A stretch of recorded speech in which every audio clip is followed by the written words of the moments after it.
Bonjour à tous, aujourd'hui Michel m'a demandé de ne pas dévoiler le lieu de sa balade. C'est vrai que vous risquez d'être un petit peu surpris. Je peux quand même vous dire que ça se passe dans le département du Rhône et que nous sommes fin avril. Regardez.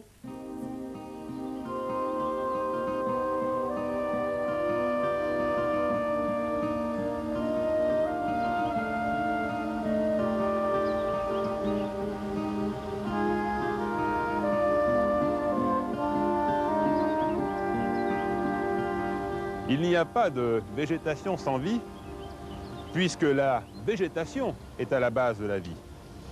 Je peux même vous dire que de l'endroit dans lequel je me trouve, j'entends non seulement chanter les oiseaux dans les frondaisons, mais également battre dans l'air les pulsations d'une ville. Par ce petit matin frais d'avril, je vous entraîne dans un site exceptionnel, constitué de 2 collines, d'un fleuve, d'une rivière et d'une vaste plaine qui abritait, il y a 3500 ans avant Jésus-Christ, une toute petite communauté de paysans. Depuis le temps, la communauté s'est diversifiée, elle s'est étoffée, il a donc fallu s'organiser, construire des maisons, dessiner des rues et des escaliers, tracer des voies de chemin de fer, creuser un métro, bâtir un aéroport. Bienvenue à Lyon.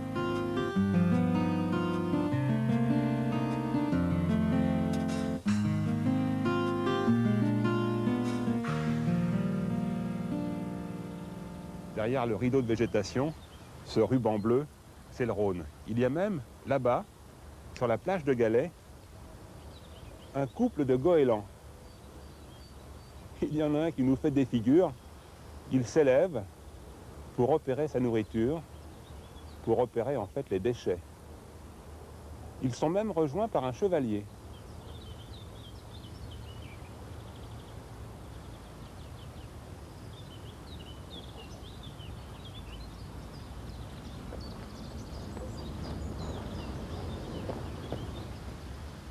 Un petit point sur notre parcours. Je viens de quitter la Fessine. Je prends maintenant la direction du centre-ville, je passe au terreau, je gravis la colline de la Croix-Rousse, je redescends vers la Saône, je la traverse pour finalement escalader la colline de Fourvière.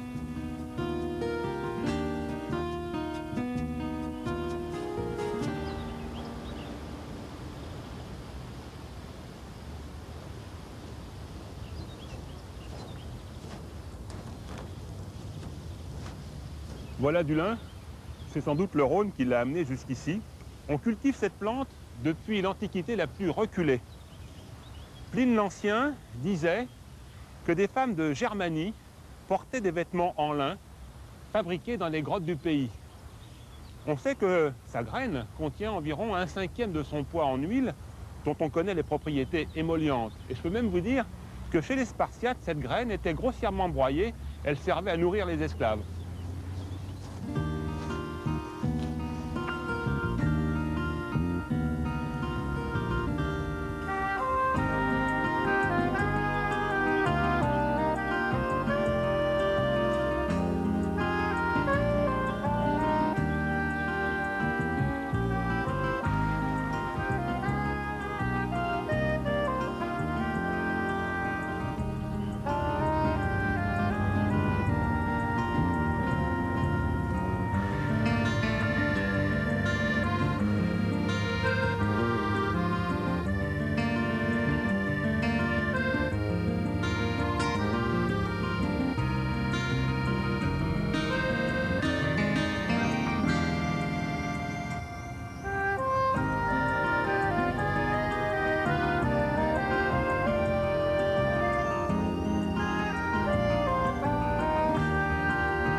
Le Rhône, parlons-en. Au départ, c'est de l'eau solide. C'est un énorme glaçon, puisqu'il prend sa source dans le glacier de la Furca, dans le massif du Saint-Gothard, à 1753 mètres d'altitude. C'est un fleuve franco-suisse, qui est tributaire de la Méditerranée, puisqu'il se répand vers elle sur 812 km.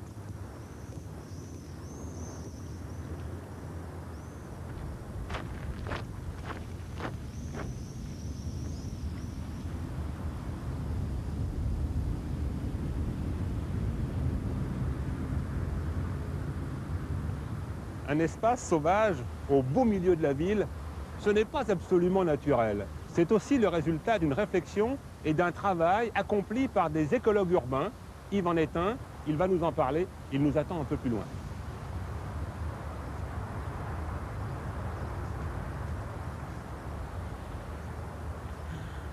Bonjour Yves. Bonjour. Qu'est-ce que tu observes là? C'est un faucon houblon, alors c'est assez exceptionnel. Il y a pas mal de faucons en ville qui sont des faucons classerelles, mais là c'est un petit houblon qui est en train de chasser sur le Rhône, tu vois. Il chasse les insectes sur le Rhône. La ville, c'est un lieu d'accueil pour la faune. Effectivement, on a l'impression comme ça qu'elle s'écarte, mais au contraire, elle vient, elle arrive. La faune et la flore sont partout en ville. Et malgré tous nos aménagements, nos déménagements, elle est présente. Et entre le goudron, dans la petite fissure, on voit une plante qui sort. Ici, on voit un faucon, des castors qui sont en pleine ville. Et alors, on peut voir des tas de choses comme ça en gardant des milieux un peu sauvages. Nous sommes au printemps, mais en hiver, est-ce qu'il y a des choses à voir aussi? En hiver, il y a énormément de choses. D'abord parce qu'il y a tous les canards qui viennent se poser sur l'eau. Ensuite, c'est bien plus pratique pour voir les traces du castor. Pas que du castor, d'ailleurs dans la boue, on voit toutes les traces des animaux. Mais le castor, on voit tous les arbres qui coupent. Et on le voit plus facilement, c'est vrai que quand il n'y a pas la végétation, on voit plus facilement certaines traces. Et sinon, il y a des tas d'animaux qu'on voit plus facilement l'hiver parce qu'ils sont un peu plus vulnérables aussi. Il n'a pas mis un morceau de beurre sur sa fenêtre pour les mésanges, donc on peut les nourrir, on peut les voir plus facilement.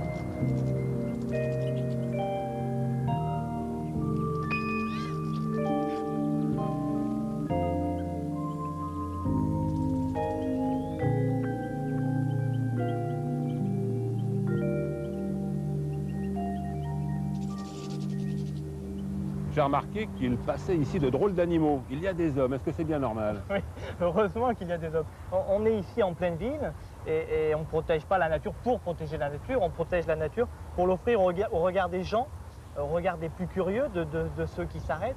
Et je crois qu'en somme, être écologiste, c'est ça, c'est garder la capacité à s'émerveiller et à s'émouvoir et à être surpris aussi par tout ce qui passe autour. Bonne observation et vive la curiosité. Merci.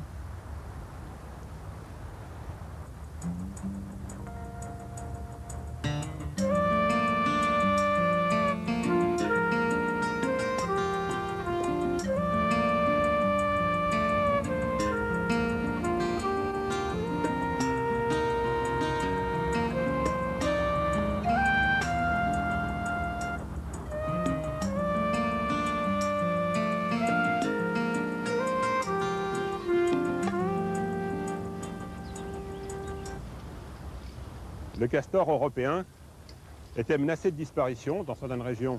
Ça a été le cas, dans d'autres, au contraire, il s'est maintenu. Et j'en ai la preuve. Il en existe même des Lyonnais. Regardez de plus près. Ce ne sont pas des traces de ciseaux à bois, mais bien des traces d'incisives. La victime, un saule, il n'est pas mort. Au contraire, ils en profitent, ces saules, pour faire des petits.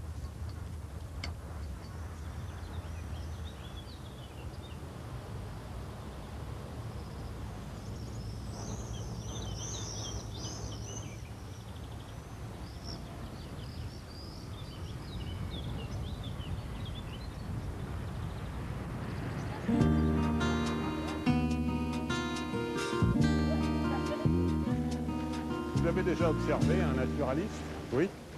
Alors vous avez pu remarquer que très souvent, il soulève des pierres pour découvrir la vie qui se cache dessous. Ici, place des terreaux, il n'y a pas de pierres, mais il y a des dalles. Malheureusement, elles sont bien soudées. Par contre, il y a des portes. Il faut les franchir.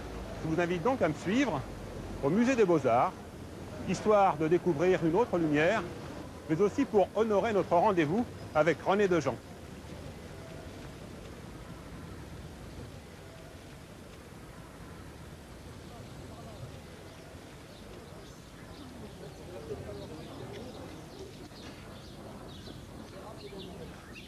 René, bonjour.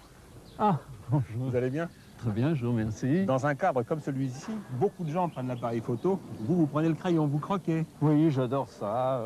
Dans mes promenades, dans mes randonnées, j'aime emporter un souvenir.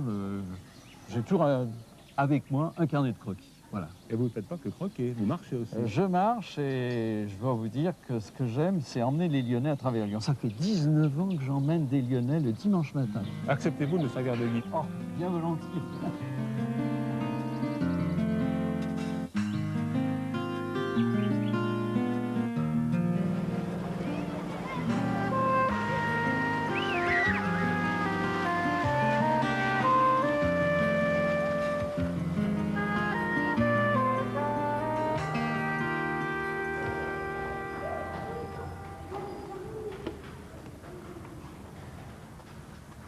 Où sommes-nous, René? Bien là, nous sommes dans la traboule assez célèbre qu'on appelle la Cour des Voraces ou la Maison de la République, qui part de la rue Imbert-Colomès et nous allons déboucher la place Colbert. Et quelle est sa particularité? Sa particularité, eh bien, elle est derrière vous. Retournez-vous, vous allez voir, vous avez un escalier tout à fait extraordinaire, un escalier de façade qui est absolument unique et qui a été restauré il y a 2 ans. Vous voyez, c'est peut-être un peu trop neuf encore, ça manque de patine, mais enfin, point de vue architecture, ça a beaucoup servi à des cinéastes.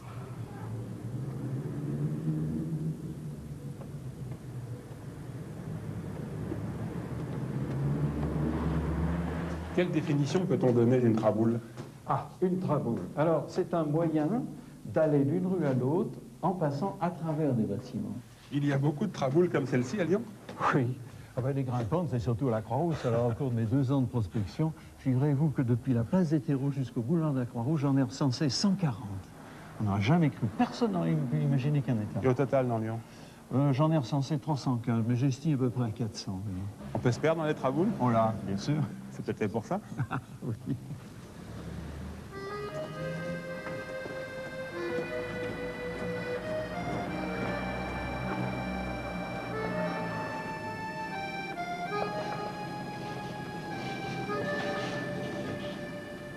René, pour rejoindre le parc de la Cerisay. Oh, c'est simple, vous continuez à monter là, de ce côté, vous arrivez sur le boulevard de la Croix-Rousse et vous descendez jusqu'en bas au couchon de la Croix-Rousse. Et là, vous prenez la rue de Chazières, qui est à peu près en bas.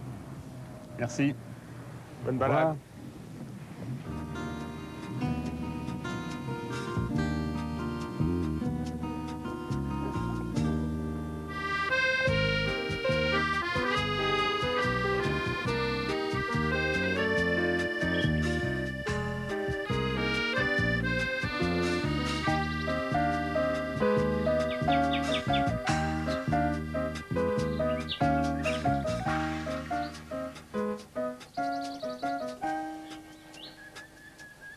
Les chenilles processionnaires dans le parc de la Cerisay, quoi de plus normal, puisqu'il y a précisément dans le parc de la Cerisay des conifères. En effet, ces arbres habillent notre paysage, ils sont présents partout autour de nous, dans nos campagnes.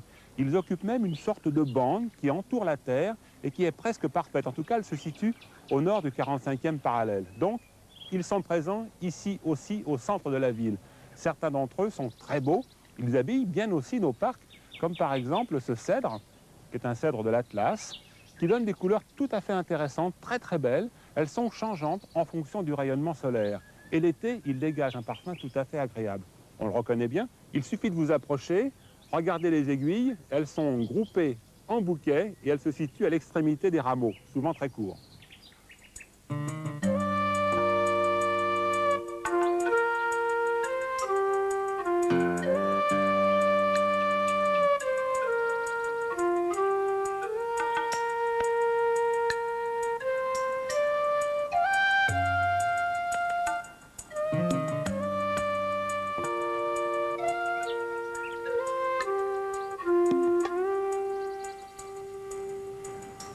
La Saône se trouve entre la colline de la Croix-Rousse et la colline de Fourvière. Elle prend sa source à environ 480 km d'ici, au pied de la falaise du seuil de Lorraine, à Viauménil. C'est dans le département des Vosges. Sa source est à 396 mètres d'altitude. Il faut lui rendre hommage à cette rivière, car c'est elle, l'hiver, alors que ses eaux sont gonflées par les pluies, qui nourrit le Rhône, dont les sources à cette époque sont bien maigres.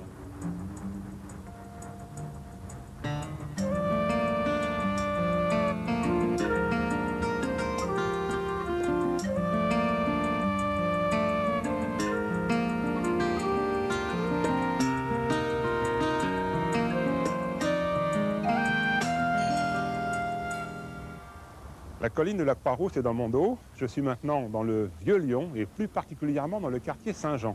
Je traverse notre patrimoine culturel. Il est aussi important que notre patrimoine naturel. Et ce n'est pas Régis qui me dira le contraire.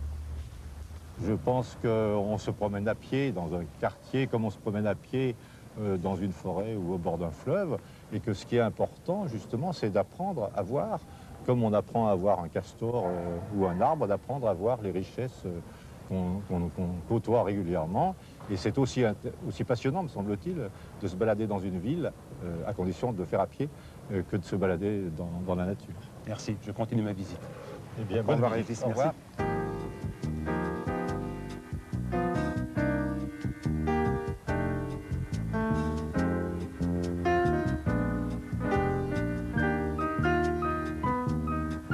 Pour gravir la colline de Fourvière, les solutions ne manquent pas, les escaliers non plus. Si vous voulez vous faire les muscles, vous pouvez monter par là ou par la montée Chazot avec ses 228 marches. On l'appelle d'ailleurs montée Tircu. Nous restons dans la rue, nous empruntons la montée Saint-Barthélemy qui rejoint la montée du Rosaire. Il n'y a pas que les hommes qui escaladent, les plantes aussi. Nous en avons là un bel exemple. Et pourtant, il ne s'agit pas d'un lierre. La feuille ressemble à celle du lierre. Il ne s'agit pas du tout d'une plante de la même famille, puisqu'elle appartient à la famille des Scrofulariaceae, autrement dit, à celle de la Véronique Petit-Chêne et du muflier. On l'appelle ruine de Rome. Elle s'installe donc, comme vous le voyez ici, sur les murailles. Elle crapahute. Elle possède un petit dispositif qui lui permet de glisser ses graines entre les pierres et de coloniser toutes les façades, y compris celles au soleil. Les voitures ne la dérangent pas.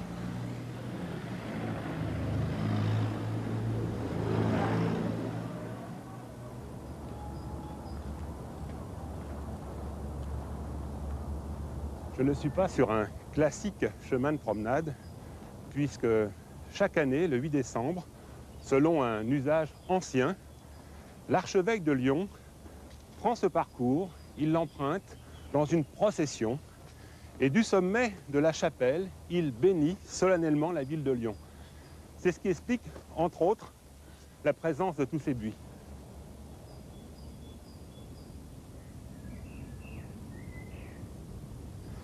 Les passions permettent souvent de voyager. C'est ce que fait Odile, mais elle le fait au milieu des roses.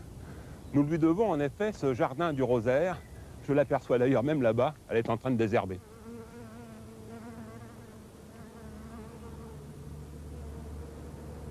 Bonjour Odile. Bonjour. Je viens de croiser le rosier Père Hugo. J'ai vu le comte de Chambord. J'ai vu l'impératrice Joséphine. Qui sont tous les autres? Ben, les autres sont des contemporains de Joséphine et du comte de Chambord qui ont donné leur nom à tous ces rosiers que vous voyez ici et qui sont des rosiers français. Ils sont tout petits. Ah oui, ils sont tout petits, c'est un bébé jardin. Ce jardin a été planté il y a 15 mois. Et pour faire connaître aux Lyonnais leur patrimoine de roses qu'ils ont complètement oublié. Mais est-ce que vous vous intéressez aussi aux rosiers sauvages? Et bien sûr, parce que sans rosiers sauvages, c'est eux qui sont à l'origine de tout. Et là, vous avez pu voir, vous m'avez parlé du rosier du Père Hugo, Hugonis, qui est arrivé de Chine au XVIIIe. Et beaucoup de ces rosiers sont originaires d'Asie, Chine et Inde, surtout la Chine. Et c'est à cause de ces rosiers botaniques ou sauvages que sont nés tous ces rosiers. Le génie consiste à savoir quel rosier marier avec quel rosier. Mais ça vous oblige à voyager, ça, je ne me trompe pas. Oui, mais moi je ne crée pas de roses, mais je voyage pour les redécouvrir, soit dans la nature, soit dans des jardins lointains, comme aux États-Unis ou en Australie ou en Nouvelle-Zélande, où il y en a beaucoup. Redécouvrir des espèces qu'on a oubliées, des variétés, pardon, qu'on a oubliées. Est-ce que les roses aiment se faire admirer? Bien sûr, elles en ont tout à fait besoin et elles ont beaucoup de chance ici, puisque tous les passants qui montent à Fourvière les regardent, les admirent, regardent leur nom. Donc elles ont beaucoup de chance et je crois qu'elles seront très heureuses. Je vous laisse vous occuper de vos protégés. Au revoir. Merci, au revoir et à bientôt.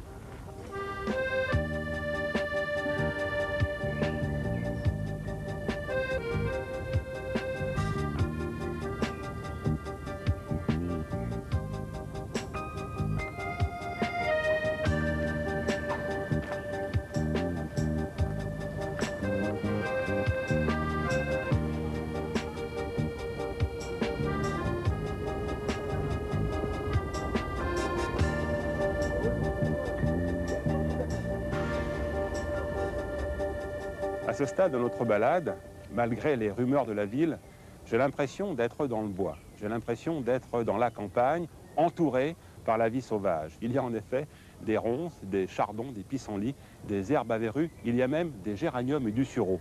Je suis dans un bol d'oxygène, dans la ville, accessible à pied.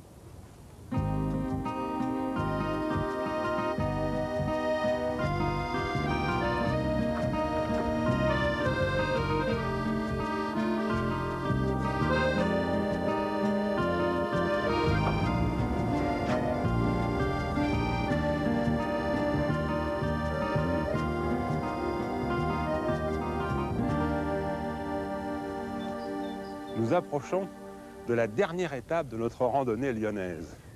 Mais ce n'est pas très grave, puisqu'ensemble, nous allons plonger dans un décor extraordinaire, dans un théâtre le plus ancien de Gaulle et l'un des plus anciens du monde romain. Regardez, il surplombe la ville. On pense qu'il a été construit à l'époque d'Auguste, soit vers 16, 15 avant notre ère. D'abord modeste, il a été agrandi au IIe siècle sous le règne d'Adrien. C'était vers 120 après Jésus-Christ. Sa capacité est passée alors à 10 000 places. Je vous propose donc de vous asseoir afin de vous reposer, bien entendu, mais aussi pour admirer le paysage et méditer. Je vous souhaite une bonne balade.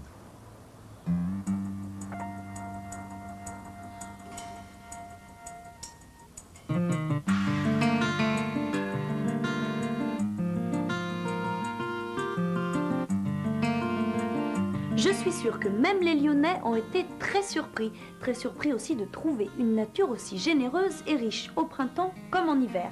Tout de suite, quelques bonnes idées. Yves Vérillac, qui vous fait profiter de toute sa connaissance et vous offre 15 circuits nature dans Lyon. Si vous préférez l'histoire, Régis Néret et Jean-Luc Chavant vous ont préparé 2 tomes pour un Lyon méconnu et surprenant. Quant à Fabrice Bunuel, il a parcouru les rues, les ruelles, les traboules de Lyon, appareil photo au point, et je suis sûre que vous allez aimer. Pour une visite commentée des traboules, c'est tout simple, adressez-vous au bureau des guides. Si vous venez à Lyon, vous aurez certainement envie de découvrir la région. 2 conseils tout simples. 1. Munissez-vous d'une carte, IGN bien sûr. 2. Procurez-vous un guide. Et alors là, ils sont nombreux. Pour les marcheurs, les plus belles balades autour de Lyon. Pour les amateurs de la petite reine, Lionel Favreau a testé 52 balades. Et Didier Corneille a scellé son cheval pour parcourir les monts du Beaujolais. Et bien sûr, n'oubliez pas les topoguides de la Fédération française de la randonnée pédestre. Voilà, c'est le moment de mon habituelle petite fiche avec aujourd'hui une info pratique. Vous trouverez dans La Marche Magazine de mai la carte de France des randos relais avec le calendrier des principales sorties rando prévues dans votre région. Une bonne nouvelle, non? Moi, j'ai particulièrement pensé aux Lyonnais. Vous allez voir, le dimanche 1er juin, dans les monts du Forez, 18 km à faire, facile. Et le 8, vous ferez le tour des monts du Beaujolais, 19 km avec un faible dénivelé de 400 mètres. Bon courage à tous! Je conseille aux randonneurs férus d'histoire lyonnais Beaujolais, aux éditions Bonneton. Voilà, c'est l'heure de notre générique, mais je vous retrouve tout de suite après pour le jeu. Quant à notre prochaine balade, nous partirons bien sûr avec Michel Huette, mais qui nous fera découvrir l'extrême ouest de la France, la pointe du Raz. Encore de beaux moments en perspective.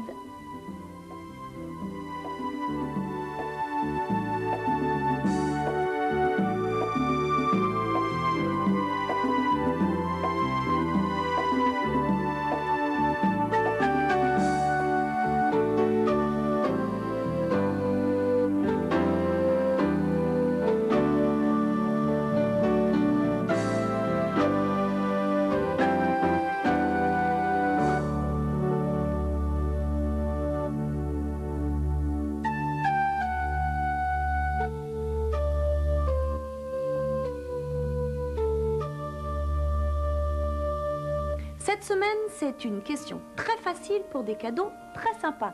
Par contre, il faudra faire comme d'habitude, répondre très vite. En plus, il me faut la bonne réponse. À quelle famille appartient cette plante qui squatte les vieux murs de Lyon?